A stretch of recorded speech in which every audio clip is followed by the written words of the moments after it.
movie was very perplexing.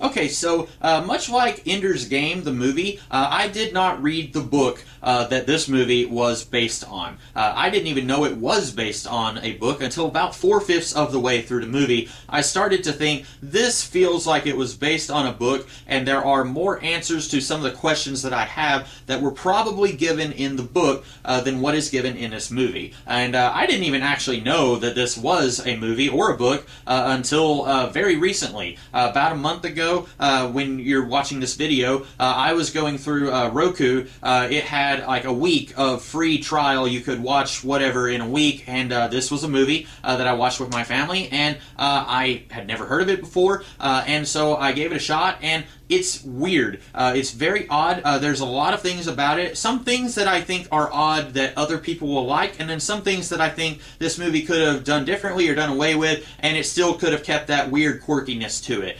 So first of all, I guess I should say that this is not my type of movie. This is one of those heavy drama movies, and those are not really the kinds of movies that I enjoy. Generally, throw some robots, some time travel, some sorcery, some superheroes into your movie, and I'm all there, but this feels like it could have been something that really happened, and all the characters are going through a lot of stuff, and that's not really the kind of movie that I enjoy watching.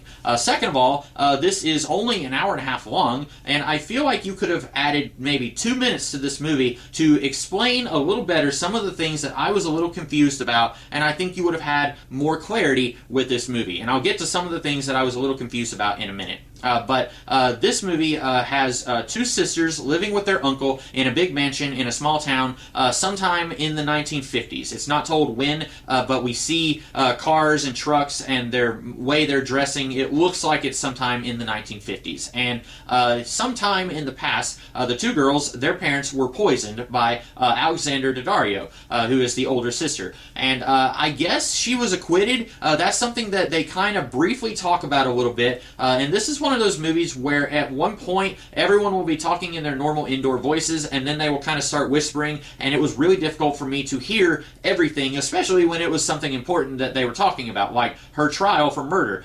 They don't talk about why she's living in the house and seemingly isn't being punished for murdering her parents. I can only assume she was put on trial and the trial didn't go the way everyone thought it would or something. But anyway, she allegedly murdered her parents, and then Crispin Glover is her uncle, and he has been driven insane by this. He is trying to write a book about the death of his brother, her father, and he keeps talking it out in his head. He's talking to her about it, and he is very clearly playing someone who has lost the full use of his brain. And he's doing a really good job with it. I think everyone in this movie is doing a really good performance. I don't think there's a bad performance here, but if you're looking at Crispin Glover's character, I don't think he really needed to be here. And this is one of those things where it's based on a book, and so the three people who read this book before watching this movie, they would have complained if you took him out of the movie. But if you do take him out of the movie more or less still happens the way that it would have.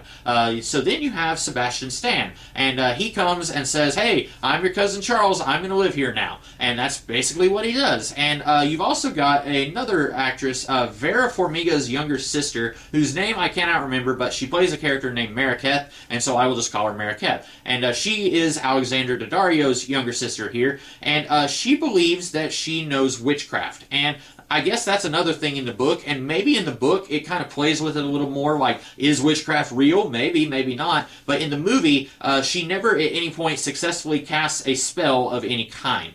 She does things to cast protection charms around herself when she goes to get groceries into town, or to try and get her cousin Charles to leave, but none of it ever works. And I think you could have taken all the alleged witchcraft out of this movie, and the plot would still remain the same. Now, there is this thing that she does where she will bury something to try and get the desired effect. And at one point that does come into play with a conversation with cousin Charles. He finds out that she has buried a gold watch that belonged to her father, and he's kind of getting angry at everyone in the family saying, "It's made of gold, you could sell it." And he is very clearly after their money. That becomes apparent about 10 seconds after he gets there, and he wants to, I guess, marry Alexander Daddario. Now, I guess that was more common in the 1950s than it is now. marrying your own cousin. I believe there are celebrities from that time period who did that, and we don't know how closely they're related. We don't know if he's a first cousin or if he's a fifth cousin. At one point he says, I came to visit my cousins and my uncle who I haven't seen in years.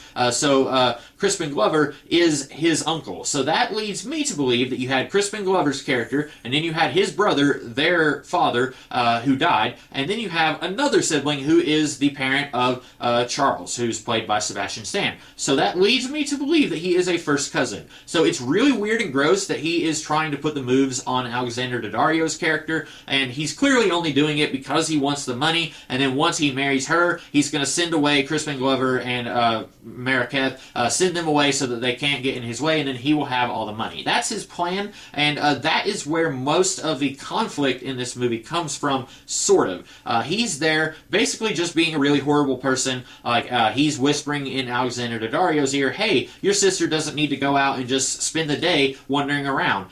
She needs to, go have a boyfriend or stuff like that. And so then Alexander Daddario will start saying, you need to stop doing this, you need to stop doing that. And she's not really doing anything harmful, but Charles, played by Sebastian Stan, he doesn't like her, and so he wants her to start doing what he says. And when he first gets there, he's playing the charm card, but it's clear that he's up to something, and then the longer he's there, the more horrible he gets. And so we also have everyone who lives in the town, who apparently they all hate everyone who lives in this house. Now, there are maybe some reasons for this, I don't know. In the book, it might be explained. In the movie, I don't feel like it's adequately explained. I watched this movie with my parents, and they both seemed to like it more than I did. My dad felt like it was adequately explained why the townspeople hate the people who live in this house, because the dead parents were apparently just really horrible to the people in the town. And even with the parents gone, everyone in the house is still very snobby towards the people in the town.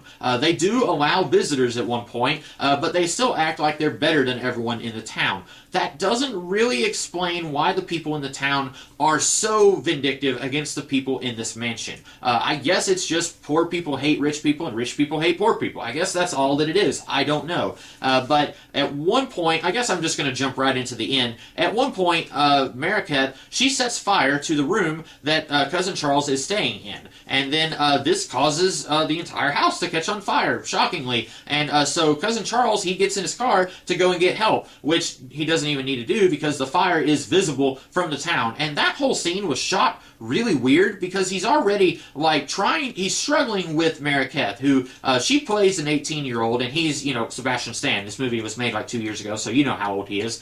He's struggling. It's nothing sexual, but he is kind of fighting her and I guess trying to discipline her for just misbehaving. And then he smells the fire. He goes up and he looks and he's like, there's a fire! But we don't get to see the fire. And then he runs to his car, and he's telling everyone, you need to get out. Everyone needs to get out. And so he runs to go get help. And then the next thing we see, there's someone in town, and they see the fire. So they can see it from where they are, but we still haven't seen it. And then one of the sisters, Alexander Daddario, she goes upstairs and sees the fire, and it is a huge raging fire. And I feel like that could have been established a little earlier. It just felt weird that they were waiting to show us the fire up that close. But anyway, when the house catches on fire, Uncle Julian, he goes into his room, locks the door, and throughout this entire movie, he has been trying to write a book about his brother's death. And so he's trying to get all of his papers together, and then he gets distracted by a picture that he had on the wall. And then, lo and behold, he dies of smoke inhalation. But while the fire is raging, everyone in town comes up to start making fun of the people in the house. They're like, yeah, let it burn, let it burn. And I don't think that there is an adequate reason given for why these people hate the people in the house so much. After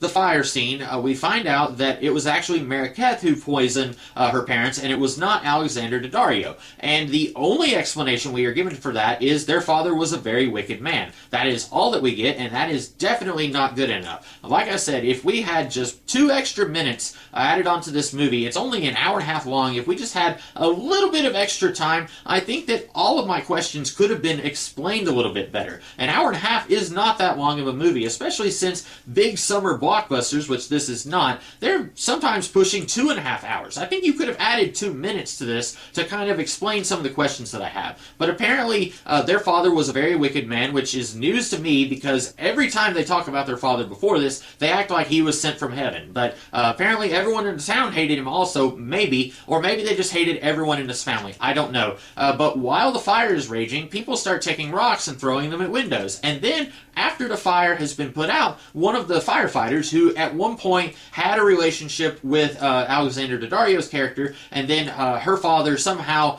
put an end to that and made him lose his job, so he's just bitter at everybody. He picks up a rock and starts throwing it. Then everyone gets really crazy. They go in the house and they start ransacking the place, taking furniture and breaking it. And some of this is happening while a fire is going on. Some of it's happening after the fire's been put out. And then I guess the sheriff or the mayor or somebody, he comes in, and we've never seen him before. He comes in and finds out that Crispin Glover's character is dead, so he goes out and he shoots his gun, hey, everyone, shut up and listen, he's dead. And that kind of puts a stop to everything. And while all of this is going on, Sebastian Stan is trying to break into their safe. And then we don't even know if he actually succeeded because he drives away. Presumably he did succeed since he drives away, and all he wanted was the money.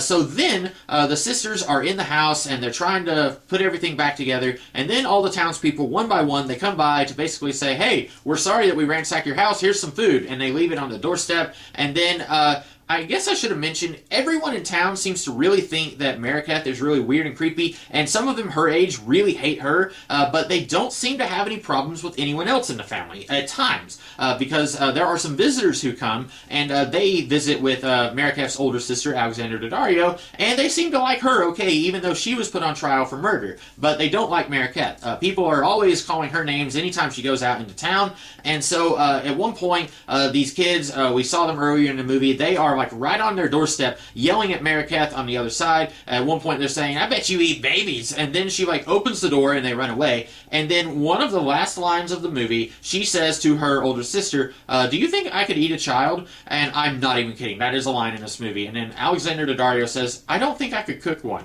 And that's it. Now, at one point earlier in the movie, when we're finding out that Mariketh was actually the one who poisoned her parents, she says, I'm going to go and I'm going to poison everyone in this town who did this to our house. So I thought it was going to be like that. I thought we were going to get some kind of Carrie thing where she's going to get revenge on all these people who have wronged her. But we just see them fixing up the house, sort of, and then the movie just ends after she says, do you think I could eat a child?